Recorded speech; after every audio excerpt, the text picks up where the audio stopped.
Get on ready with me at 3 p.m. in the afternoon. While I'm getting on ready, I want to share a few things that I have learned as an aspiring content creator who is also an introvert.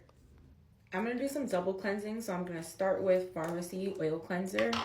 It's real good for just getting rid of that makeup buildup. Things I've noticed about this content creation life. I will say that it doesn't require you to come outside of your shell as much as some people think.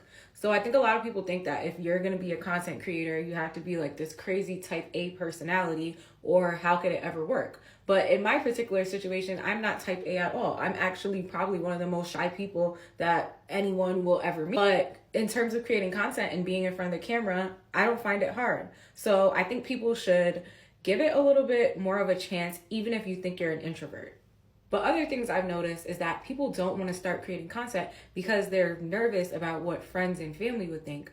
But who are you creating the content for? Like, is it your friends and your family, or is it just something that you've always had a personal desire to do? If it's about you, then I say do the content, make the content, and don't worry about what anyone else thinks.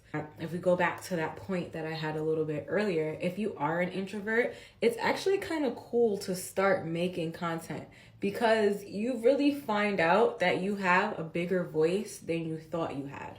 As introverts, I feel like we kind of get into our heads and we really just end up feeling like, oh, we are less interesting, or we're a lot more shy. But then once you start talking and really like letting out all of those thoughts that you usually keep locked up in your mind, you start noticing like, hey, I have a lot to say and it's interesting. And even if it's not interesting to everyone, you're gonna find a crowd and they'll be interested.